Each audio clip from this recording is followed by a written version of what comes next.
anche questa lezione ci lasciamo ispirare da un personaggio un po' particolare. Questa sera io ho scelto questo signore che vedete lassù, Benjamin Franklin. Questo signore era un po' di tutto. È partito come giornalista, autore, ha scritto libri, tipografo, diplomatico, attivista, inventore, scienziato, nonché fra i padri fondatori, fra i primi padri fondatori degli Stati Uniti d'America. Alcuni pensano che sia stato anche presidente degli Stati Uniti, in realtà non lo è stato presidente della Pennsylvania, ma in un periodo in cui non si capiva bene se già esistevano gli Stati Uniti sì o no, quindi è un po' complicato. Quello che mi piace di questa persona, appunto, che era eclettica e che ha inventato una marea di cose. Tra tutte, vabbè, tutti ricordiamo sicuramente il parafulmine, ma è stato il primo che ha inventato le pinne, quelle per nuotare. Già le aveva pensate Leonardo, pensate. Il contachilometri, le lenti bifocali, perché non ci vedeva né da vicino né da lontano e quindi ha trovato la soluzione per non cambiare continuamente gli occhiali. Addirittura la sedia ad ondolo pare, l'armonica a bicchieri, che non ho idea di cosa sia, datela a cercare voi su Google, tanto per curiosità, e poi la famosa stufa Franklin, una stufa a caminetto che appunto consentiva notevoli risparmi di combustibile. Ed è appunto l'unico tra i padri fondatori ad aver partecipato alla stesura di tutti i principali trattati che riguardano la nascita degli Stati Uniti. Cosa diceva Benjamin Franklin? Ho qui un suo motto che mi piace, ed è questo: essere umili con i superiori è un dovere, con i colleghi è una cortesia, con i subordinati è nobiltà. Pensateci. Bene, salutiamo il signor Franklin e facciamo un breve riassunto delle puntate precedenti.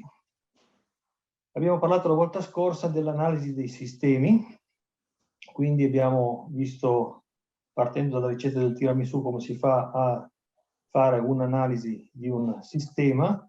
In particolare abbiamo visto l'analisi dei sistemi per quello che riguarda il patosistema pianta, malattia fungina. Abbiamo fatto il patosistema ospite, patata, patogeno dorifera, quindi pianta e insetto. Abbiamo costruito i cosiddetti diagrammi di flusso sia per il sistema ospite pianta fungo che per il sistema ospite pianta insetto. Da qui siamo passati a vedere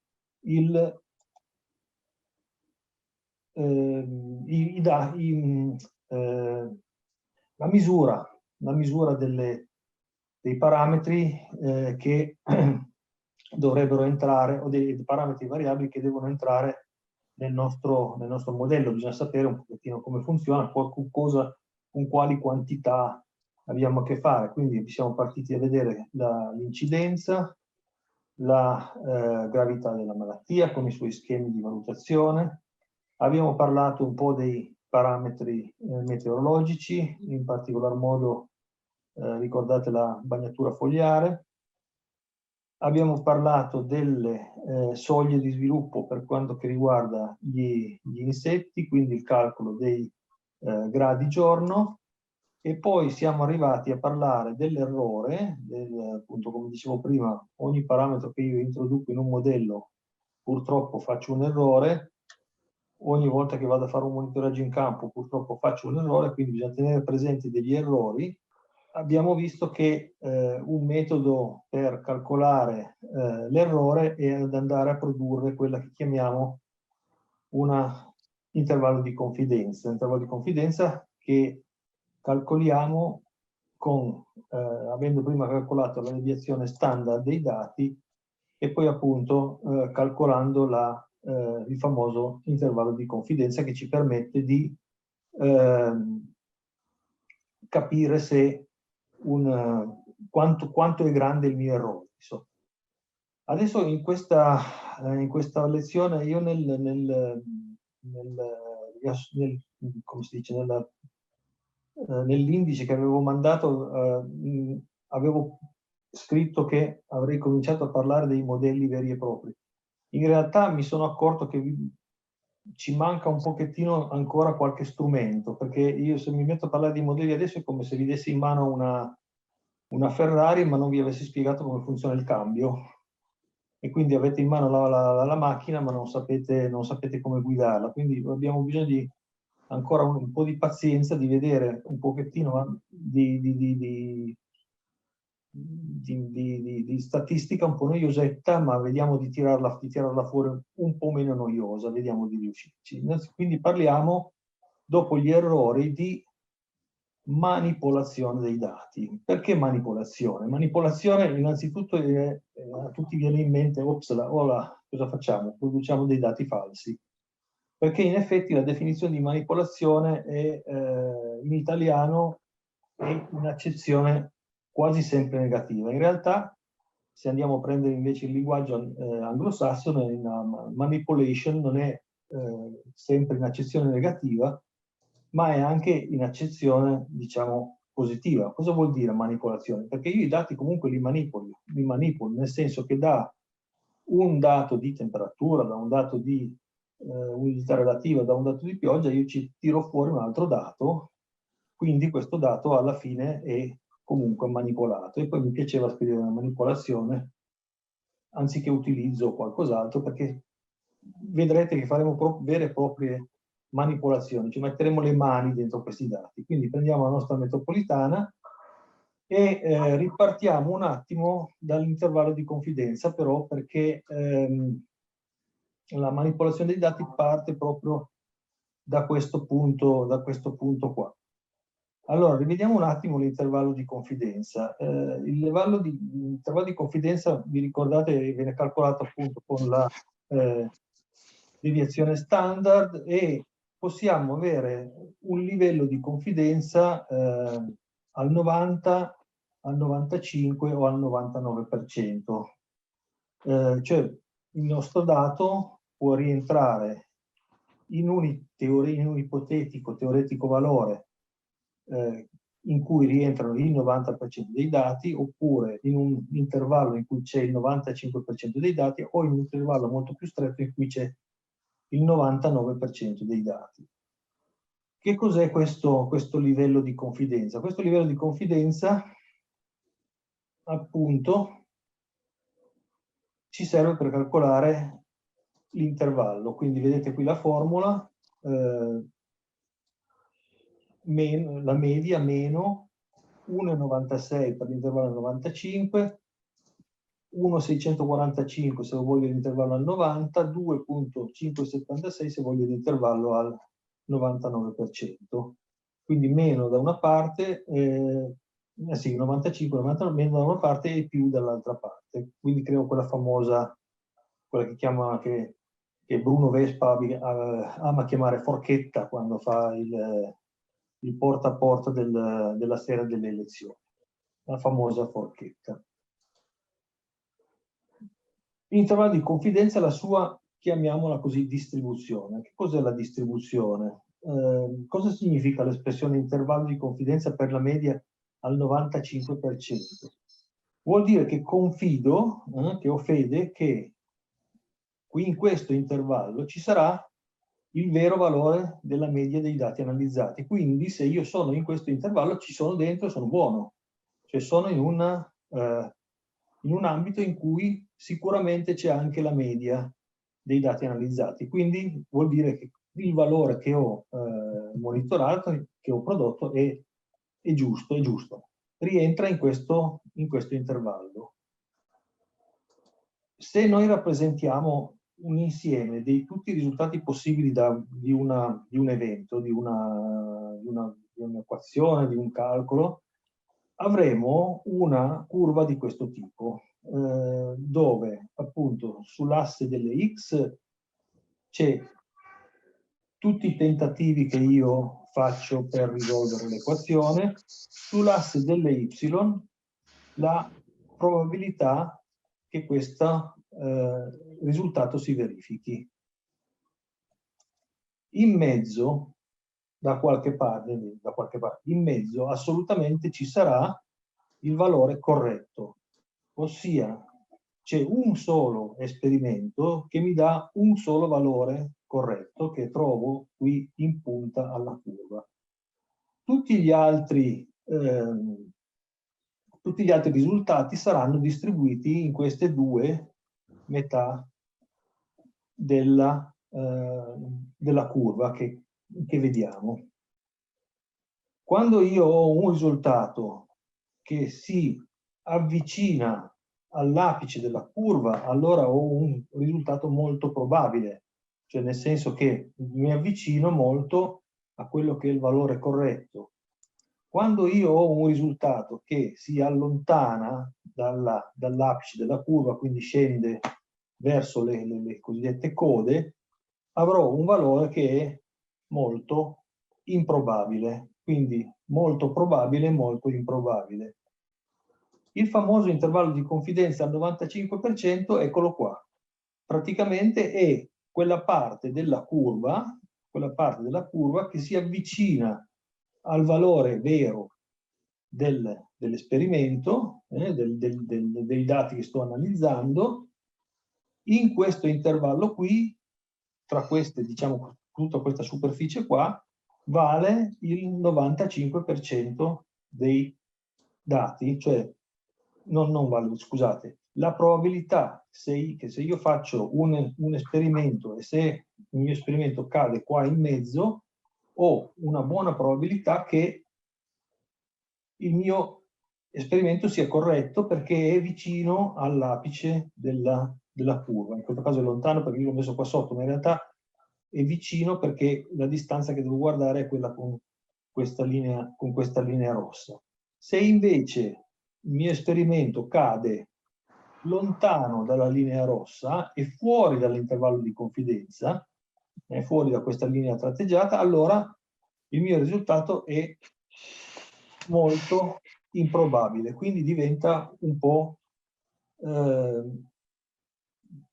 come si dice, diventa non sbagliato, però non è corretto perché non rientra nell'intervallo di confidenza, quindi non farà parte dei risultati attesi, ma è probabilmente un risultato casuale. E quella curva che abbiamo visto prima è molto simile ed lo è di fatto anche una cosiddetta distribuzione normale. La distribuzione normale, che è chiamata anche curva gaussiana, è il famoso matematico tedesco signor Gauss, che tutti quelli che hanno a che fare con la statistica prima o poi manderanno a quel paese, detto proprio in parole così, perché la normalità dei dati è una cosa statistica che viene richiesta sempre o quasi sempre quando si fa una pubblicazione, e in realtà la maggior parte delle volte quando si lavora con la biologia, con i dati biologici, i dati non sono quasi mai distribuiti normalmente, quindi non avremo mai una normalità dei dati, ma avremo un'altra distribuzione che poi vedremo più avanti, sarà una distribuzione logistica per esempio, che è molto più attinente al ramo della biologia, ma la normalità dei dati comunque bisogna averci a che fare perché appunto è questa parola, normale, bisogna intendere che cosa è normale e cosa non lo è.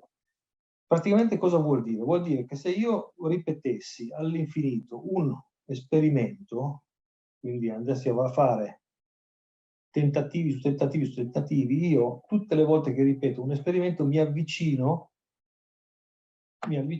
alla punta di questa curva, cioè più ripeto un esperimento, ma bisogna ripeterlo tante volte, più il risultato tende a essere sempre lo stesso, quindi ad avvicinarsi.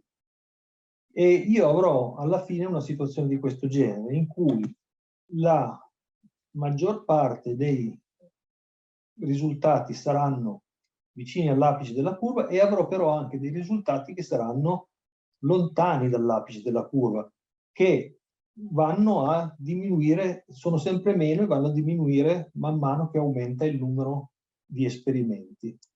Quindi, se questa è la probabilità del dato, praticamente più faccio esperimenti, più il mio esperimento sarà probabilmente molto simile a quello che voglio ottenere e meno saranno gli errori che faccio. Questa distribuzione, chiamata appunto curva di Gauss, ha alcune particolarità.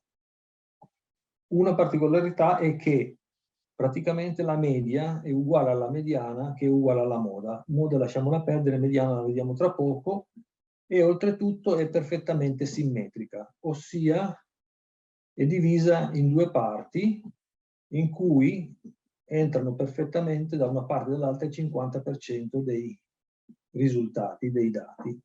Quindi voi capite che quando si fa un esperimento e si cerca di avere come si dice, si cerca di avere la distribuzione normale, in biologia è una cosa abbastanza, non dico assurda, ma complicata, nel senso che davvero bisognerebbe fare tantissimi esperimenti per avere. Quando si ha una distribuzione normale dei dati in biologia, probabilmente è un caso, detto proprio papale papale.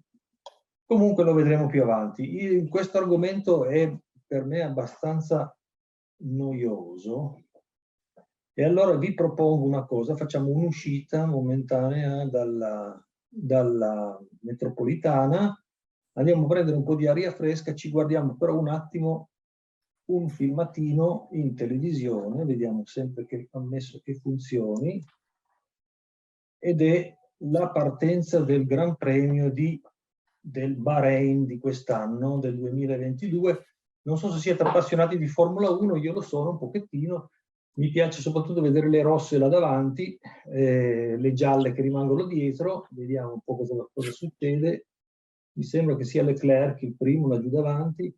Voi direte che io sono un po' pazzo, ma lo sono in effetti, però tanto così per distrarsi un po', perché tutte queste curve. Qui ci sono anche delle curve, belle curve, guardate un po' che roba. Fra l'altro, questo è, forse, non so se è il primo Gran Premio della stagione o l'ultimo, ecco la gialla che va via. E niente, non fermiamo, basta perché non abbiamo tempo ulteriore. Quello che ci interessa però non è tanto la partenza del Gran Premio, ma l'arrivo. E allora vediamo la classifica finale del Gran Premio del Bahrain del 2022. Ho preso questo Gran Premio perché ci sono le due rosse là davanti, uno dei pochi Gran Premi che abbiamo fatto la doppietta. Quindi ha vinto il signor Leclerc e vedete là il tempo, 1 ora 37 minuti, eccetera, eccetera, e poi vedete i tempi di tutti gli altri fino ad arrivare, ahimè, alle due Red Bull che erano uscite, mi sembra che fossero, o si sono rotte o si sono buttati fuori da soli, non mi ricordo più. Un Alfa Tauri, e per motivi di disparità numerica, perché avevo bisogno di un numero dispari di concorrenti, ci ho aggiunto un pilota che guida una Trabant. Non so se avete presente la Trabant. La Trabant è questa macchina qua, era la, chiamiamola così, fra virgolette, la 500 della Repubblica Democratica Tedesca, della Germania Est, e non solo. Quindi ho aggiunto la Trabant. In realtà poi mi sono accorto che non avevo bisogno del numero dispari, perché il numero dispari ce l'avevo già, quindi ho tolto semplicemente coloro che non si sono classificati, perché voglio giocare un po' con questi dati, che mi sembrano più... Insomma, non so, mi è venuto in mente di fare questa cosa qui, vediamo un po' se riusciamo poi a capirci qualcosa di più.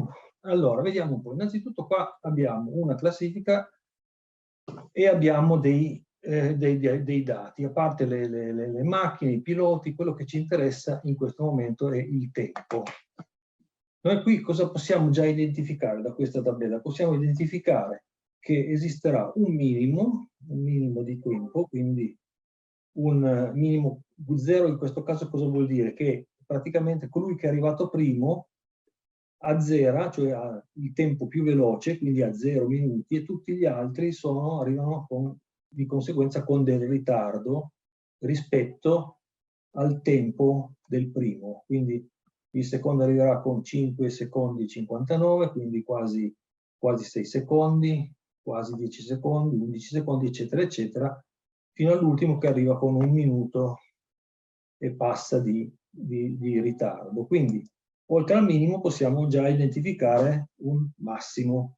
Questo massimo, abbiamo visto qua, rispetto al minimo sono 1 minuto e qualche secondo.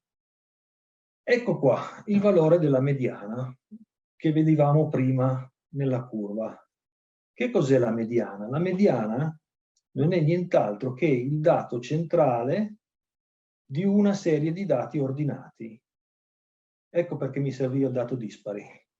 Perché se io ho 17 concorrenti che arrivano al traguardo, la mediana sarà esattamente dove? 17, io devo prendere 16, per pari, diviso 2 fa 8, 8 e 8, 16 più 1, 17, quindi vado a contare 1, 2, 3, 4, 5, 6, 7, 8, 1, 2, 3, 4, 5, 6, 7 e 8. La mediana è esattamente al centro di questa serie di dati. Cosa vuol dire? Cosa è la mediana? In poche parole, la mediana divide esattamente i dati nel 50%, 50 e 50. Quindi, a partire dai 22 secondi punto 3 in giù, ci sarà il 50% dei dati di quelli che sono arrivati prima dei 22 secondi punto 3. A partire dai 22 secondi punto 3 in su ci sarà i tempi di quelli che sono arrivati dopo i 22 secondi punto 3, quindi la mediana. Cosa possiamo ancora identificare su questa tabella? Possiamo identificare anche però altri valori interessanti. Per esempio il 25% dei dati. Che cos'è il 25%? È lo stesso principio della mediana. Qui sono 9, quindi il 25 sarà piazzato 1, 2, 3, 4 al quinto punto della mia distribuzione dei tempi. Così dall'altra parte possiamo classificare anche il 75% dei dati. Questi valori si chiamano percentili. Attenzione, non confonderli con i valori in per cento perché è un'altra cosa. Quindi i percentili, appunto, i più caratteristici sono questi qua: minimo, 25%, mediana, 75% e massimo. Se io vado a rappresentarli su un grafico, e qui metto sull'asse delle ascisse il tempo in minuti, in secondi, scusate, e vedete che questi pallini in realtà, che sono i miei piloti, che sono le mie macchine, c'è una differenza, la si vede che c'è una differenza fra uno, per esempio il primo, il secondo, un gruppo abbastanza unito, uno spazio abbastanza lungo, uno isolato, ancora uno isolato. Vedete che c'è una, chiamiamola cosiddetta, distribuzione. Se io vado a mettere i valori su questo grafico del 25%, del 75%, del 50% della mediana, quello che io ottengo tra il 25 e il 75 si chiama range interquartile. Perché è importante questo range interquartile? Perché tra il 25 e il 75% dei dati c'è il 50% del dato totale. Quindi tutto ciò che ricade tra il 25 e il 75 è il 50% del dato totale. Ciò che resta fuori è naturalmente il resto, chiaramente. Questo grafico qui lo si può realizzare utilizzando la famosa statistica che si chiama box plot. Questa è interessante perché ci dà subito l'idea di come saranno variabili i miei dati, perché vedete che fa una scatola, che si chiama appunto box, in questa scatola c'è il range interquartile, perché questo è il 25esimo percentile, questo è il 75esimo, quindi qua dentro la scatola c'è il 75% dei dati. La crocetta rossa è la media, la linea nera verticale è la mediana. Oltre il 50% dei dati, cioè mancano ancora l'altro 50%, che sarà diviso 25% da questa parte e 25% da quest'altra. Quindi praticamente al di fuori del 50% dei dati abbiamo il resto dei nostri dati. Diciamo che quando più questa scatolina è stretta e più il 50% dei dati mio sta, diciamo, in una situazione di questo genere, cioè i dati sono molto attaccati. Più la scatola è larga e più i dati saranno staccati fra di loro. In questo caso lo vediamo benissimo cosa succede. Succede che io ho una grossa variabilità dei dati. Qui ho all'interno della scatola dei dati che si trovano in questa posizione, ma ho dei dati che sono abbastanza lontani. Quindi di fatto non ho una buona distribuzione dei miei dati. Oddio, per chi ha vinto naturalmente la gara è una distribuzione perfetta, ma per i nostri propositi non andrebbe tanto bene, diciamo. Poi vediamo anche perché. Come si calcolano questi percentili? I percentili noi possiamo calcolare, abbiamo visto quelli caratteristici, minimo e massimo è chiaro quali sono. Il 25, il 50 e il 75. Si può calcolare però anche altri percentili. Dobbiamo soltanto ordinare i dati in modo crescente e poi calcolare la posizione. La posizione si calcola con questa formula qua, in cui questo K è il percentile che voglio calcolare. N è il numero dei dati. Facciamo un esempio. Per il valore del 23esimo percentile in una distribuzione di dati che contenga 17 dati. Il valore sarà 17 più 1 per 23 diviso 100, 3,45, ovvero il percentile si trova fra il dato numero 3 e il dato numero 4. Ricordate prima i piloti che arrivano, le macchine 1, 2, 3, 4, il 23esimo percentile in quel caso lì sarà un altro numero, comunque posizionato tra il numero 3 e il numero 4. Quindi si fa semplicemente un'interpolazione lineare, la media o la media dei due dati o comunque l'interpolazione lineare tra i due valori. Quindi di fatto, per esempio, se io andessi a calcolarlo per la nostra classifica dei piloti del Bahrain, il 23esimo percentile si trova, sono andato troppo avanti, si trova tra il terzo e il quarto valore, quindi tra 9,67 e 11,2. Quindi questi posso calcolare, diciamo, anche i dati intermedi. Ma perché? Cosa mi interessa calcolare i dati intermedi?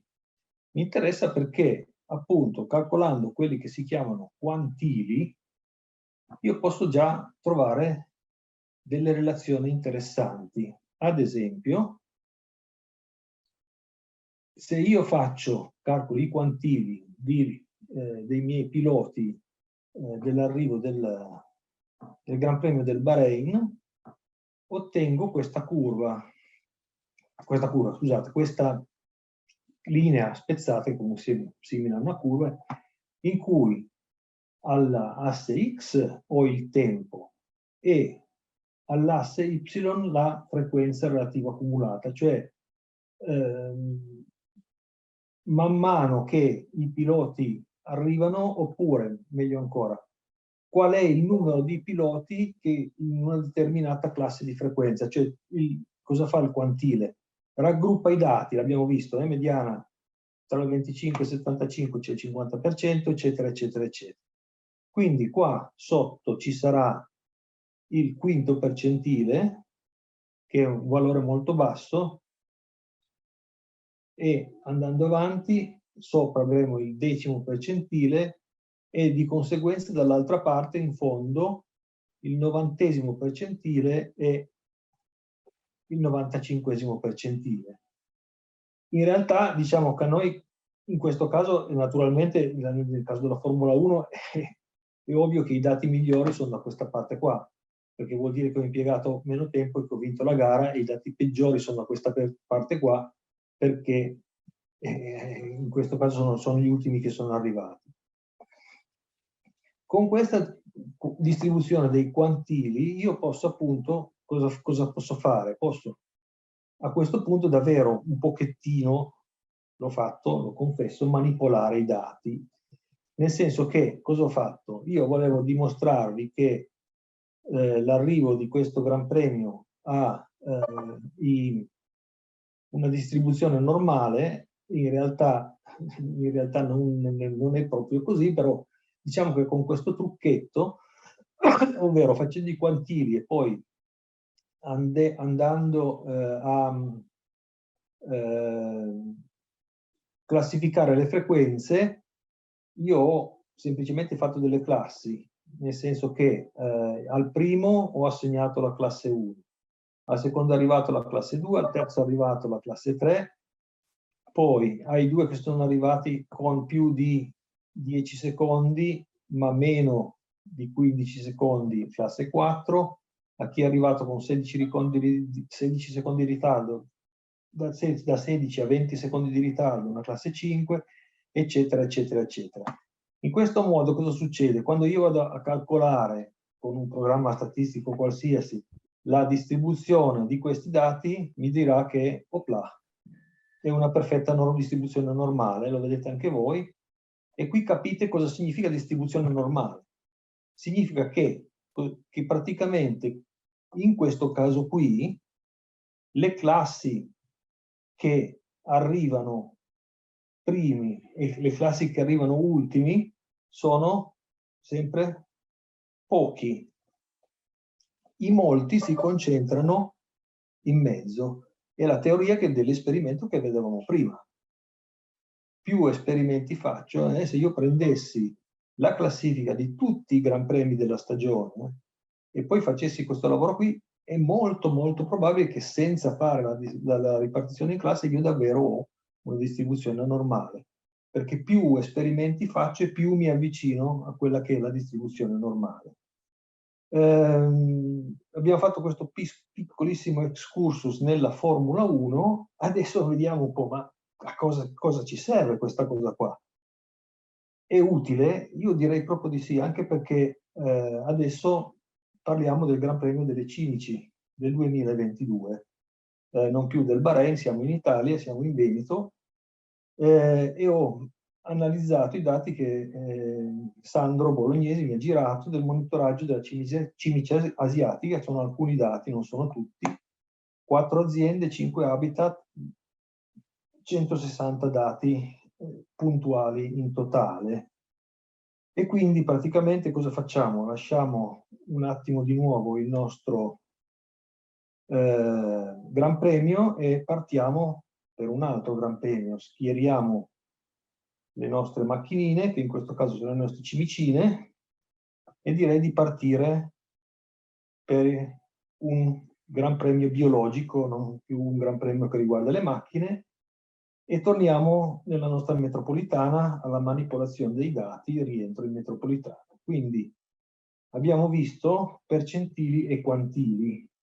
Adesso, come vi ho detto, vediamo un po' i dati biologici, i dati che ci interessano di più.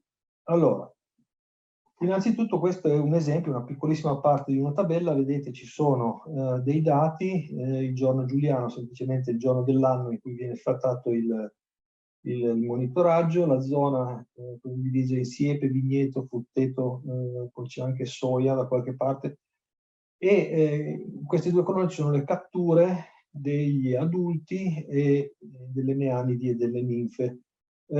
Io, per aumentare un pochettino la base dei dati, perché appunto non è moltissima, ho accorpato per il momento tutti i dati, quindi non distinguo tra siepe, vigneto, frutteto. perdonatemi, ma lo faccio solo per dimostrarvi come si usano questi dati. Quindi per il momento dimentichiamoci un attimino la zona. E un'altra cosa che ho fatto, praticamente cosa ho fatto? Ho semplicemente sommato i valori che trovavo nelle trappole quando il monitoraggio cadeva nella stessa data. Quindi i dati sono manipolati nel primo senso perché sono stati raggruppati per data. Se io guardo questa tabella, adesso questa è la tabella completa, praticamente ci sono i dati, quindi qui abbiamo i giorni e qui c'è la cattura, qui ci sono tutti e due, ho fatto sia la media sia la somma. In realtà questa tabella assomiglia un pochettino a quella che vedevamo prima della Formula 1, dell'arrivo della Formula 1. Ma io direi di sì, gli assomiglia perché? Perché gli assomiglia? Perché se io vado a prendere i dati dal 1° gennaio, a parte qui c'è uno scalinetto, cosa succede? Che io ho delle cimici che vengono catturate presto, quindi sono le prime che catturo, e delle cimici che vengono catturate tardi, e quindi sono le ultime che catturo. Quindi di fatto è come un gran premio. Un gran premio che si gioca a spese della nostra frutta e verdura, però comunque come un gran premio di Formula 1, ossia ci saranno delle cimici più veloci a svilupparsi e delle cimici più lente, diciamo così, non è in realtà proprio così, nel senso che ci sono delle nuove cimici che vengono perché si riproducono, ma noi per il momento pensiamo in questo modo astratto. Ci sono delle cimici più veloci e ci sono delle cimici più lente, quindi funziona come se fosse un gran premio di Formula 1. Quindi il mio tempo in questo caso non sono i secondi dal primo arrivato, ma saranno i giorni, per esempio, una possibilità sono i giorni dal 1° gennaio. Se io vado ad analizzare i dati, innanzitutto facendo un box plot dei giorni dal 1° gennaio, cosa mi ritrovo? Che praticamente in questo grafico ho compresa tutta la stagione in cui io trovo delle cimici nelle trappole. Se noi andiamo a vedere, per esempio, i dati trasformati da giorni dal 1° gennaio in data, il minimo, cioè voglio dire, cioè la prima trappola in cui compare una cimice, adulta in questo caso, è il 3 maggio. Il massimo, quest'anno qui, quando ho trovato l'ultima, è l'11 di ottobre.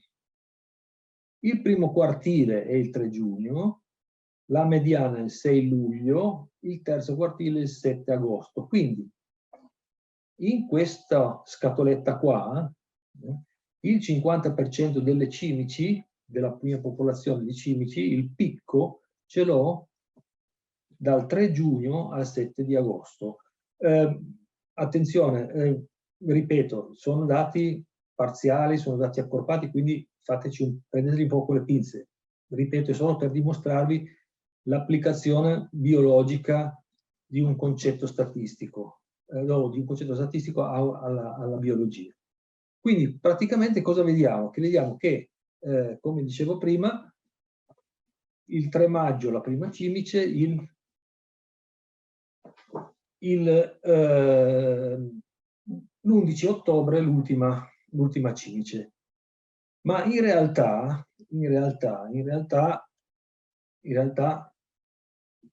è un gioco stupido questo qua.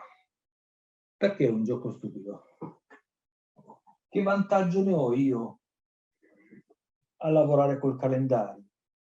Sarà tutti gli anni il 10 maggio, come diceva prima il signor Giorgio, il 2 maggio tutti gli anni, sempre quella data lì. Non c'è un altro sistema. Eppure ne avevamo parlato la volta scorsa. I gradi giorno.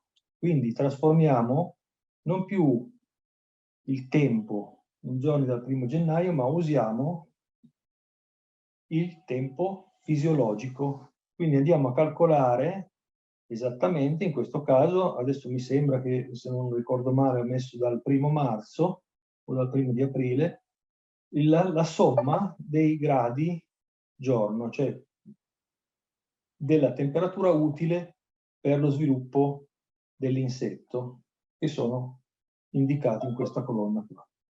Allora, a questo punto cosa succede?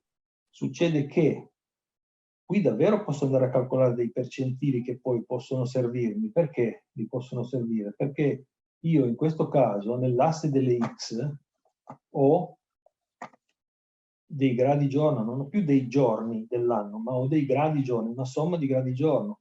E a questo punto io vado a identificare sulla mia curva davvero dei valori interessanti, che sono il quinto percentile. Io vabbè sono partito da 0 gradi giorno, quindi è una somma molto bassa, perché mi sembra, se non ricordo male, sono partito dal 1° di aprile o qualcosa del genere. O probabilmente ho fatto un errore di posizionamento della data, ma è lo stesso, tanto per tanto ci riusciamo a capire lo stesso. Il decimo percentile si trova qua, il 95%, il 90% e il 95%. E chiaramente, ovviamente, qui non lo vedremo nella figura perché non c'è, ma sarà il 50%, che sarà più o meno qui. Quindi possiamo dire, cosa possiamo fare? Possiamo fare un piccolo modellino, nel senso che potremmo dire che a partire dal 1° aprile la percentuale, sì, questo è sicuramente sbagliato, quando avrò 50 gradi giorno, la mia cimice parte e si mette in moto. A più o meno 500 gradi giorno so che avrò il picco, perché il 50% della popolazione, il 50° percentile, la mediana è raggiunta più o meno a 500 gradi giorno. E quando arrivo a esattamente il doppio, in questo caso più o meno 1100 gradi giorno, ho il 90% della popolazione ormai fuori. Quindi diciamo che il punto più pericoloso sarà questo qui, in cui io ho il picco della popolazione, perché il 50%, poi di qui la popolazione, è vero che la curva cresce, ma in realtà va decrescendo, perché l'ultima cimice vuol dire che è l'ultima che catturo e poi basta, poi non ne trovo più. Quindi vuol dire che era l'ultima sopravvissuta, o quell'ultima che è in giro e non ha ancora trovato il quartiere invernale. Quindi questa è la distribuzione degli adulti, e questa invece è la distribuzione delle neanidi, che ecco qui è esatta la curva, perché parte dai 200 gradi giorno. Ah, ecco dove è l'errore. Ho fatto partire la curva degli adulti a 0 per vedere la differenza con le neanidi. In realtà devo far partire da una data precisa. Comunque, vabbè, rimedierò.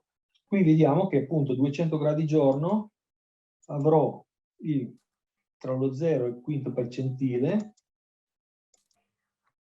il decimo percentile a più o meno 250-300, il 90° percentile oltre i 1000 e il 95° percentile anche qua oltre i 1000, sui 1100 più o meno. E qui, anche qua possiamo identificare il 50% delle neanidi, in questo caso è tra i 600 e gli 800 gradi giorno. È logico, no? Perché? Perché è logico? Perché le ninfe, gli adulti all'inizio sono quelli che hanno svernato, e quindi ovviamente è una popolazione già presente, quindi l'adulto lo trovo prima. La neanide ha bisogno, ovviamente, è nuova, quindi ha bisogno ovviamente di un tempo di sviluppo. E quindi c'è questa differenza, avevamo visto prima il 50%, ma lo possiamo vedere anche qua.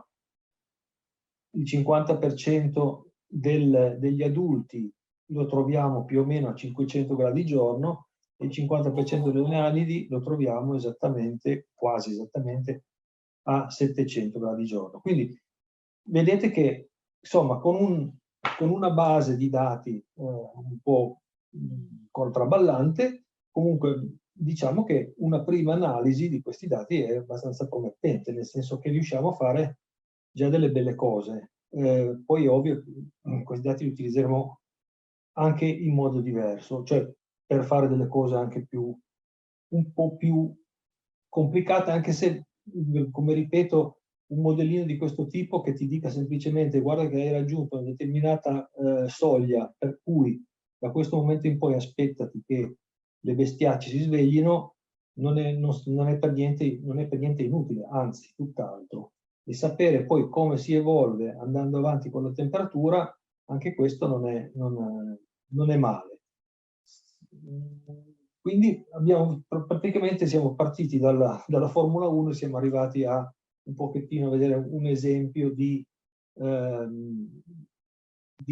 applicazione di modellistica per quello che riguarda appunto la cimice asiatica.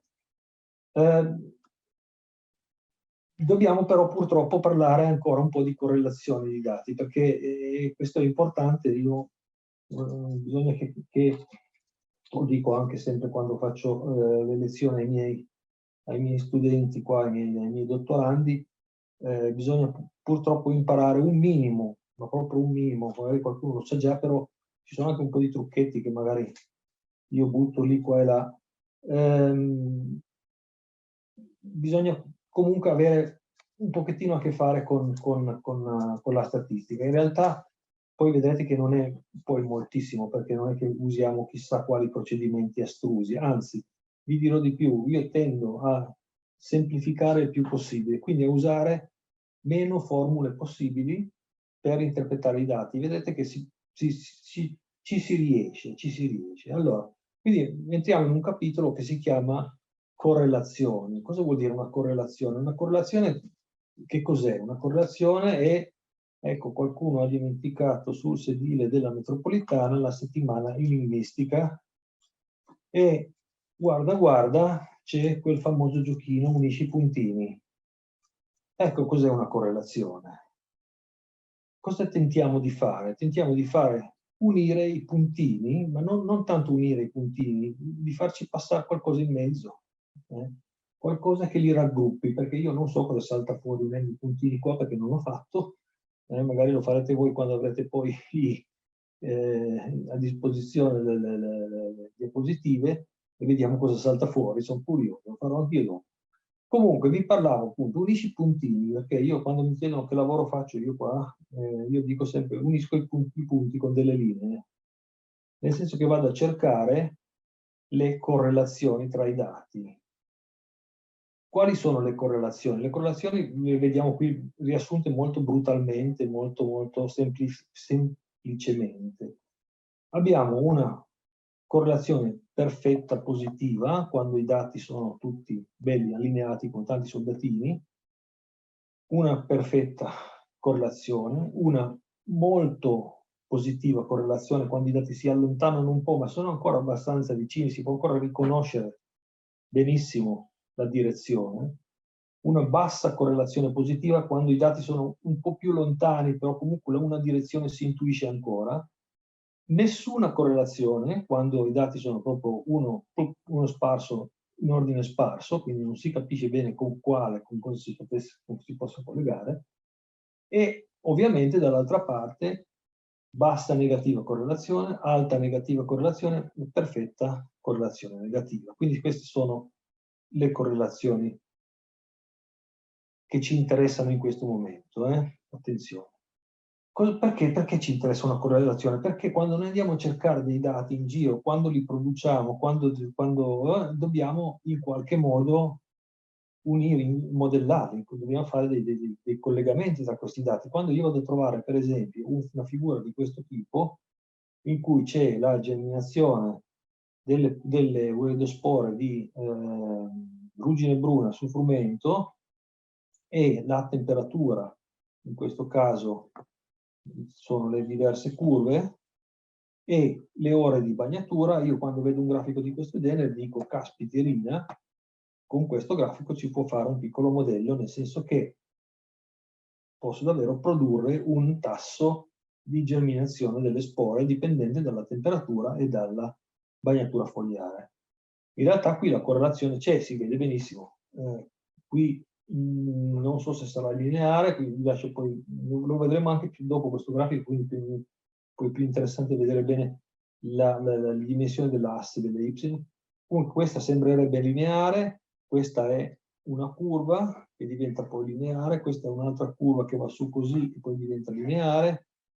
Cioè, ci sembrerebbe che a un certo punto, passato un certo numero di ore di bagnatura, il fattore limitante non è più la bagnatura ma la temperatura. Quindi più la temperatura è elevata, cioè l'ottimo di temperatura dovrebbe essere intorno ai 20 gradi, ma lo vedremo poi più tardi questo grafico un po' più dettagliatamente. Adesso prendiamo dei dati a casaccio, ad esempio queste due file di numeri, XI e YI. Xi e YI perché si usano per convenzione quando si fanno dei testi di matematica, di statistica, quindi si usano per convenzione.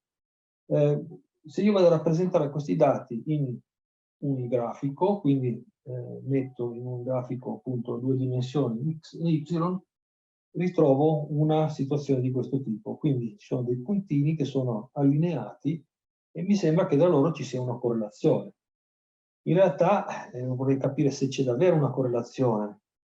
E allora è chiaro cosa posso fare? Posso calcolare quello che si chiama coefficiente di correlazione o coefficiente di Pearson. Il signor Pearson si è inventato, non aveva nient'altro da fare, meno male perché in questo caso ha fatto una cosa buona, e si è inventato questo coefficiente che ci dice se i dati sono correlati sì o no. E come si calcola il coefficiente di Pearson? È abbastanza semplice. Allora, innanzitutto si calcola la media, xm, delle mie x, la media delle mie y, e poi si fa la differenza elevata al quadrato. Quindi ogni dato, xi meno xm, cioè il dato i, meno la media al quadrato da 20,25. Poi vediamo perché. Ah, ecco perché. Perché la media è 5,5. Quindi 1 meno 5,5 al quadrato, 20,25. Si fa per tutti i dati, sia con la x che con la y, e poi si fa una moltiplicazione tra la x meno la media moltiplicato la y meno y medio. Quindi praticamente alla fine della fiera io mi ritrovo che ho questi dati a disposizione. La media delle x, la media delle y, la somma delle medie delle x meno la x al quadrato, la somma della y meno y media al quadrato, la somma della moltiplicazione della x i meno xm per y meno y. Io ve lo faccio vedere perché poi voi provate a farlo su Excel perché è una cosa molto molto semplice. Il coefficiente di correlazione di Pearson è questa formulaccia qua. Praticamente cosa vuol dire questa formula? Vuol dire che R è uguale, si indica con R il coefficiente di Pearson, R è uguale alla somma dei quadrati degli, chiamiamoli così, errori, o degli scostamenti, scusate, scostamenti della media, perché il dato meno la media è quanto si sposta il dato dalla media, diviso la radice quadrata della moltiplicazione delle due somme degli scostamenti al quadrato. Quindi, in questo caso R è uguale a questo valore, 194,5, diviso la radice quadrata di 82,5 per 480,1, sono questi altri due, mi dà uno 0,97. Vediamo un altro esempio. Dati sempre x, y, y, stavolta i dati sono correlati sicuramente, può anche darsi meglio di quelli di prima, però hanno un'altra direzione. Cosa succede? Non succede niente di nuovo. Vado sempre a calcolarmi comunque gli scostamenti delle x dalla media al quadrato, gli scostamenti delle y dalla media al quadrato, gli scostamenti delle x per gli scostamenti delle y, ottengo i tre valori che mi servono, calcolo il coefficiente di Pearson e il coefficiente di Pearson in questo caso è meno 0,99.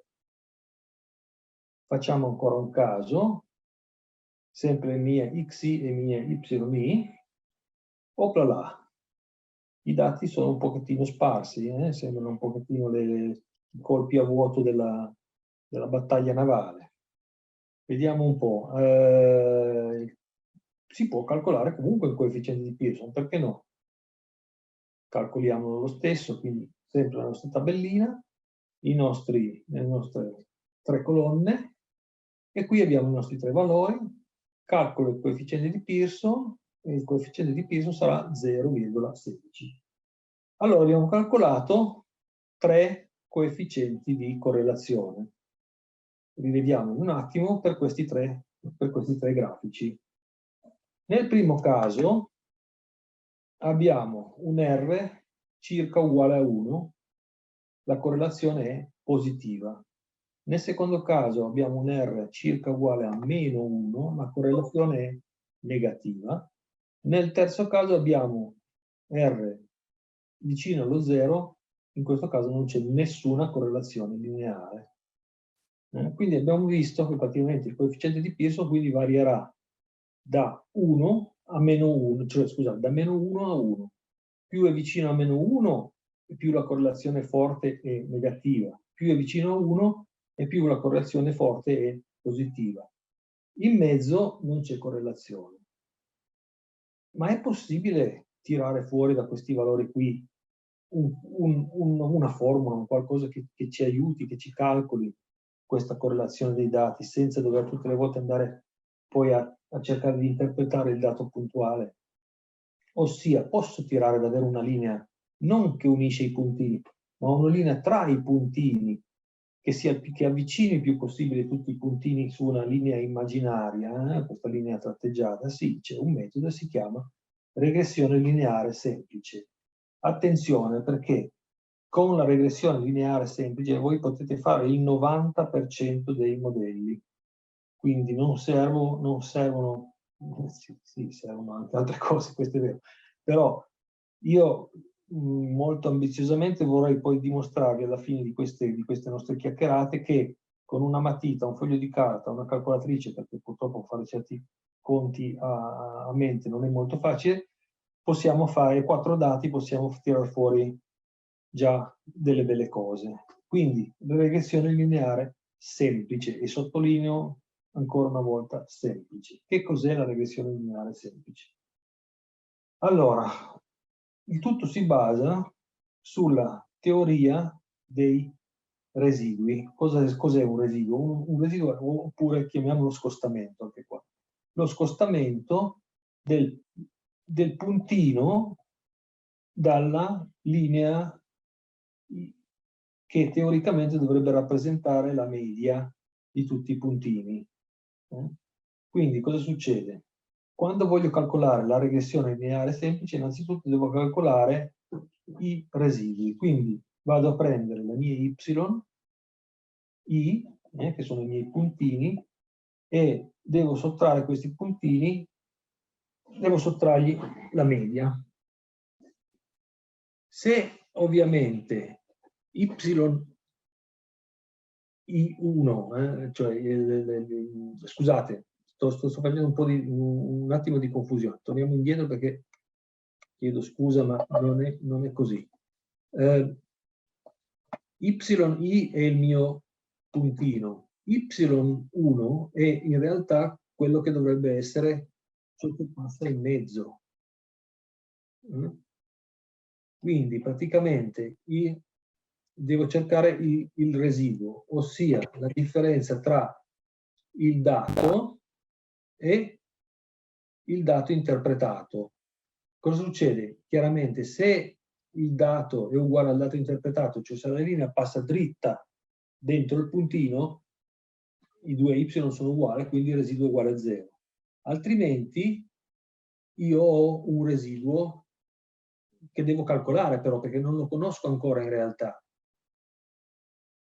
Quindi cosa faccio praticamente?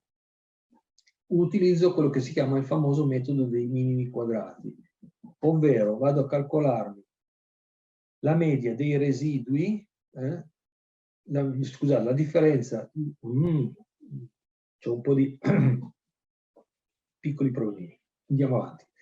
Allora, vado a calcolare la differenza di residui al quadrato e cerco di trovare una formula, un sistema che mi dica guarda che i tuoi residui al quadrato saranno più vicini allo zero in determinate condizioni.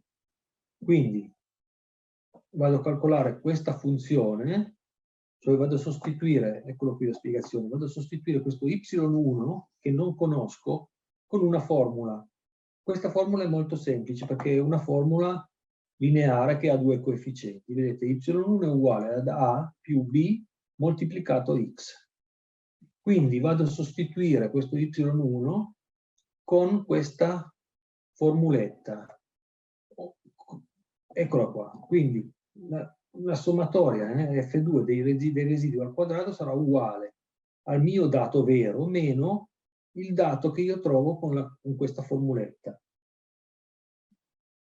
Cosa succede in soldoni? In soldoni succede questo: in qualsiasi programma di statistica che voi fate, voi mettete dentro i dati, poi lui parte e fa delle iterazioni. Cosa vuol dire iterazioni? Lui va a calcolare in millisecondi, ovviamente, perché è un calcolatore, questo valore qua, utilizzando una A e una B diversi. Cioè partirà da un valore di A uguale 0, qualcosa, a un valore di B 0, qualcosa, e va avanti per un certo numero di interazioni, sono 200-300 interazioni casuali, fino a quando, cosa succede? Fino a quando questo valore qui, y meno y1, cioè l'y calcolato, sarà il più basso possibile.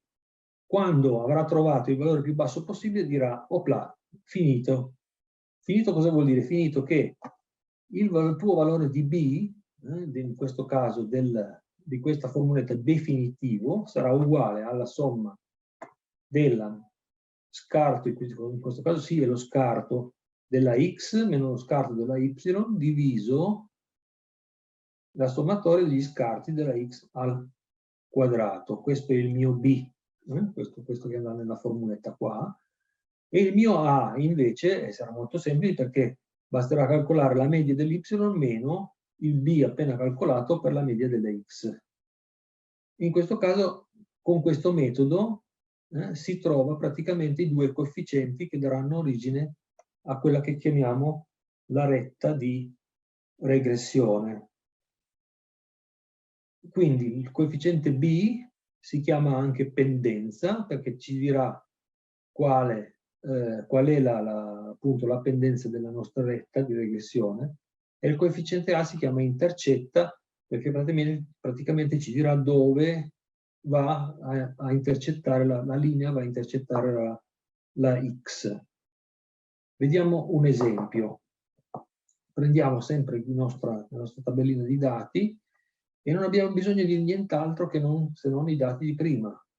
Sempre lo scostamento della media al quadrato per la x, scostamento della media al quadrato per la y, la moltiplicazione dei due, facciamo le somme e poi calcoliamo B e calcoliamo A. In questo caso B è 2.358 e A è 11.7 meno 1.269. Andiamo a verificarla o disegnarla, come volete, ed eccola qua. Adesso questa riga nera, questa riga tratteggiata nera, in principio è semplicemente la mia retta di regressione, cosiddetta retta di regressione, che è praticamente calcolata attraverso questa formula A più B moltiplicato X. Quindi non è niente di trascendentale, è una cosa molto molto semplice, ma vi accorgerete andando avanti adesso in poi, è di una potenza da non trascurare, perché è davvero una chiave che può risolvere tantissimi problemi. Anche se alle volte si va a ricercare delle cose più complicate, alla fine tornare a usare una semplice regressione lineare è la cosa migliore di tutte quante. Allora, andiamo avanti ancora qualche minuto, perché poi mi rendo conto che è una cosa abbastanza pesante oggi, quindi cercheremo poi di decantare un attimo. Alcune cose le riprendiamo comunque la prossima volta. Abbiamo visto prima il coefficiente di correlazione. Adesso la domanda è questa. C'è un metodo per verificare che la mia retta di regressione sia buona o no? C'è un metodo, si chiama coefficiente di determinazione. Che cos'è il coefficiente di determinazione? Il coefficiente di determinazione non è nient'altro che il coefficiente di correlazione al quadrato. Quindi il nostro Pearson, eccolo qua, al quadrato. Perché al quadrato? Perché abbiamo visto prima che il coefficiente di determinazione di correlazione poteva essere da -1 a 1. Per convenzione, per far sì che appunto si capisse che comunque i valori vicino a 1 erano i migliori, si moltiplica il coefficiente di Pearson, si eleva al quadrato il coefficiente di Pearson, quindi anche il numero negativo diventa positivo e quindi o semplicemente col coefficiente di determinazione la calcolo la bontà dell'adattamento della mia curva ai dati. Più questo coefficiente è vicino a 1, più i dati sono attaccati alla linea immaginaria. Le correlazioni, abbiamo visto, quindi siamo partiti dall'intervallo di confidenza che avevamo già affrontato la volta scorsa.